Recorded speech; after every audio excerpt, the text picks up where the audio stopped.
Localisation de l'information génétique. Chez les végétaux, l'acétabulaire est une algue unicellulaire de grande taille qui contient 3 parties: le chapeau, le pédicule et le rhizoïde qui lui permet la fixation au substrat. On distingue plusieurs espèces: l'Acétabularia mediterranea, caractérisée par un chapeau circulaire régulier, et l'Acétabularia crenulata avec un chapeau dentelé.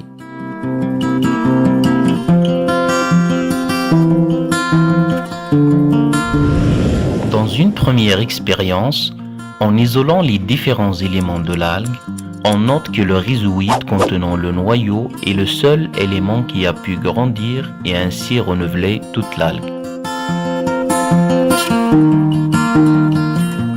Le noyau donc est nécessaire à la survie de la cellule et est responsable du renouvellement de ses différents composants. Dans cette deuxième expérience, on utilise les 2 types de l'Acétabularia.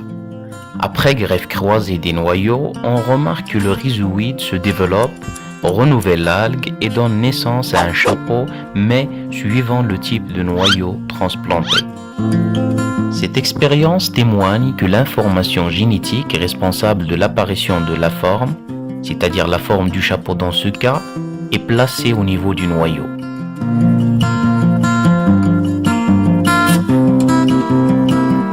Chez les animaux,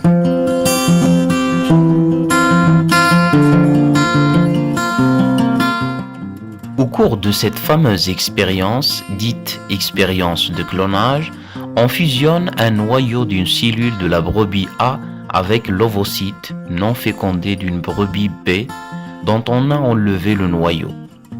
Après stimulation de la division cellulaire, on implante l'embryon dans l'utérus d'une brebis C porteuse. Après gestation et annulage, la brebis C donne naissance à un anneau qui porte les mêmes caractères que la brebis A, donneuse origine du noyau. Comme conclusion donc, on peut dire que chez les animaux, l'information génétique est placée au niveau du noyau. Elle contrôle les caractères héréditaires de chaque espèce. Et puisqu'on peut utiliser n'importe quel type de cellule de la brebis A dans cette expérience, on peut aussi déduire que toutes les cellules du même organisme portent la même information génétique.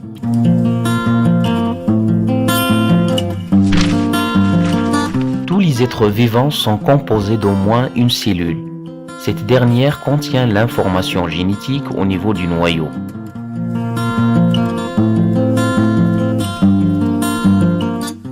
Puisque toutes les cellules du même organisme portent la même information génétique, alors, comment se transmet l'information génétique d'une cellule à une autre?